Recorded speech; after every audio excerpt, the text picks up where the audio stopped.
जय श्री राम, जय हनुमान। आज हम उस पवित्र अष्टक के साथ हैं जो संकट की घड़ी में हर भक्त का सहारा बनता है। संकट मोचन हनुमानाष्टक। यह केवल एक प्रार्थना नहीं है, यह गोस्वामी तुलसीदास का व्यक्तिगत अनुभव है। यह उनकी साक्षी है कि हनुमान जी कैसे अपने भक्तों की रक्षा करते हैं। कहानी है सन 1574 की। तुलसीदास जी काशी से मथुरा जा रहे थे। रास्ते में डकैतों ने उन्हें घेर लिया। मृत्यु निकट दिखी। तब तुलसीदास जी ने मन में हनुमान जी का स्मरण किया। अचानक एक युवक प्रकट हुआ। उसके हाथ में गदा थी, शरीर पर केसरिया वस्त्र था। उसने डकैतों को भगा दिया। तुलसीदास जी समझ गए, यह साक्षात हनुमान जी थे। उसी रात तुलसीदास जी के हृदय से ये 8 श्लोक फूटे। यह उनका कृतज्ञता गीत था। यह उनकी आस्था की गवाही थी। आज भी जब कोई संकट में फंसता है तो यही अष्टक उसका सहारा बनता है। बाल समय रवि भक्षी लियो तब तीन्हों लोक भयो अंधियारो। ताहि सो त्रास भयो जग को तब छाड़ी दियो रवि कष्ट निवारो। पहले श्लोक में तुलसीदास जी बचपन की वह कथा कह रहे हैं जब हनुमान जी ने सूर्य को फल समझकर निगल लिया था। तीनों लोक अंधकार में डूब गए थे। सभी देवता घबरा गए थे। तब हनुमान जी ने सूर्य को छोड़ दिया था, संसार का कष्ट दूर कर दिया था। यह श्लोक हमें बताता है, हनुमान जी का बल असीम है। वे चाहे तो सूर्य को भी निगल सकते हैं, लेकिन वे करुणामय हैं। संसार के कष्ट को देखकर वे पिघल जाते हैं। यही उनकी महानता है। को नहीं जानत है जग में कपि संकट मोचन नाम तिहारो। बाली की त्रास कपीस बसे गिरी जात पहाड़ हिलावत भारो।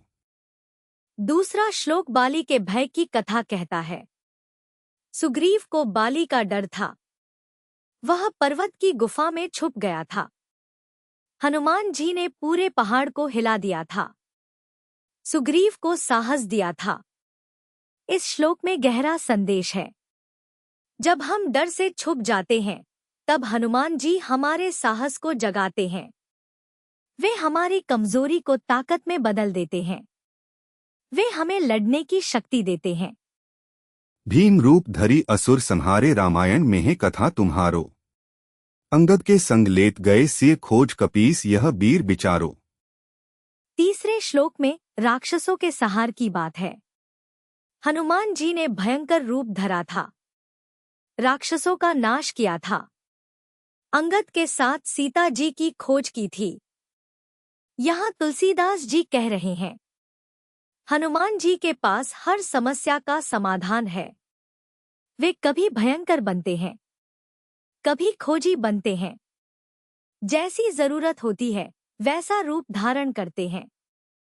लंका सो कोट समुद्र सी खाई तात कैसे गए निकसी पारो। कहरी बेग से गर्जी गर्जी करी हनुमान गए पहुंची बीरो। चौथा श्लोक लंका की यात्रा का वर्णन करता है। विशाल समुद्र था, मजबूत किला था। हनुमान जी ने सिंह की तरह गर्जना की। एक ही छलांग में समुद्र पार कर गए। यह श्लोक हमारी हिम्मत बढ़ाता है। जब रास्ते में बड़े से बड़े अवरोध आते हैं तब हनुमान जी का स्मरण करना चाहिए। वे असंभव को संभव बना देते हैं। राम नाम लिखी दीन है ताते रिपु दल मर्दन मंत्र बिचारो। कासो संकट मोर गरीब को जो नहीं जात तुम्हारे वारो। पांचवां श्लोक सबसे महत्वपूर्ण है। राम नाम की शक्ति का वर्णन है। हनुमान जी ने राम का नाम लिख कर दिया था। यह शत्रुओं का नाश करने वाला मंत्र था। तुलसीदास जी पूछते हैं, कौन सा संकट है जो हनुमान जी के आगे नहीं जाता? उनके वार के आगे कोई समस्या ठहर नहीं सकती। बेगी चलिए कही रीछपति सो तुम बिन एक न चलत हमारो। रामचंद्र पद रेणु लेत चली तुलसी संकट सकल निवारो। छठे श्लोक में जामवंत के शब्द हैं। वे हनुमान जी से कह रहे थे, जल्दी चलिए, आपके बिना हमारा काम नहीं चल सकता। यह श्लोक हमें सिखाता है, हनुमान जी के बिना कोई काम पूरा नहीं होता। जब वे साथ होते हैं तो सभी संकट दूर हो जाते हैं। यही विधि संकट काटे तुम्हारे हम सबके भावे यही हमारो। बिनती सुनहु संकट मोचन तुलसीदास तोर दुख निवारो।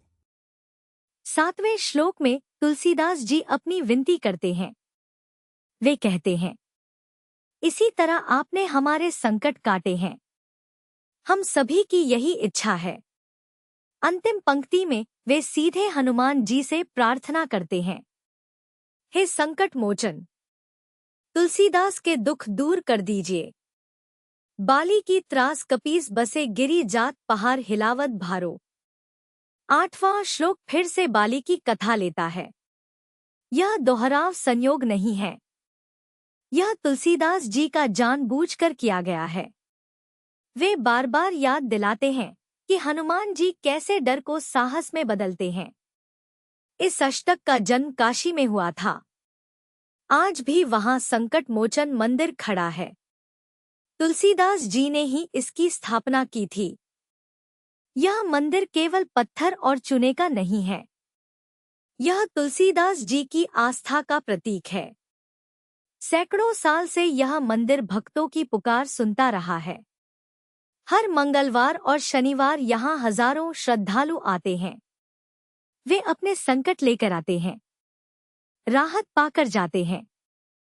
सन 2006 में इस पवित्र स्थल पर हमला हुआ था, विस्फोट हुआ था, कई भक्त शहीद हुए थे। लेकिन देखिए हनुमान भक्तों का साहस। अगले ही दिन से मंदिर फिर खुल गया, पूजा फिर शुरू हो गई। विध्वंस करने वाले हार गए, आस्था जीत गई। आज वह मंदिर पहले से भी सुंदर है, पहले से भी भव्य है। यह हनुमान जी की शक्ति का प्रमाण है, उनके भक्तों की अटूट श्रद्धा का प्रमाण है।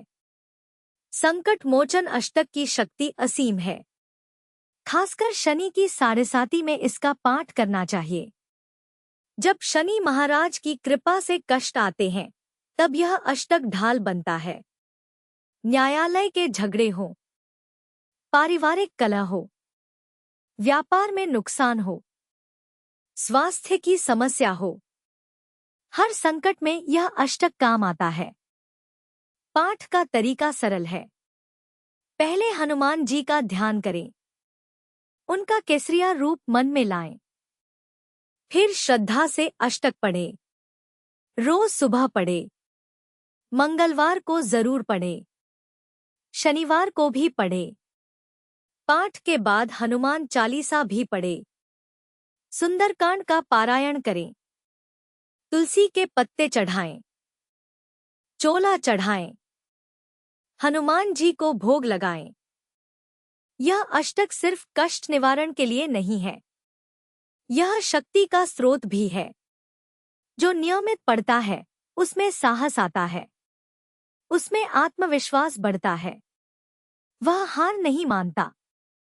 तुलसीदास जी का यह अनुभव हमारे लिए प्रेरणा है। जब वे डकैतों से घिरे थे तब उन्होंने हथियार नहीं उठाया, वे हनुमान जी के शरण गए और हनुमान जी ने उनकी रक्षा की। यही संदेश है इस अष्टक का। जब राह न सूझे, जब सब दरवाजे बंद लगे, जब लगे कि अब कुछ नहीं हो सकता, तब हनुमान जी को पुकारें, वे जरूर आएंगे। हनुमान जी की महानता यही है, वे छोटे से छोटे भक्त की पुकार सुनते हैं। राजा हो या रंक, पंडित हो या अपढ़, अमीर हो या गरीब, सभी उनके लिए समान है।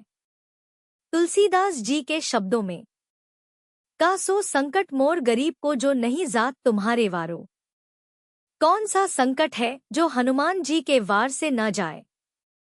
यह विश्वास रखें, यह श्रद्धा रखें, हनुमान जी आपके साथ हैं।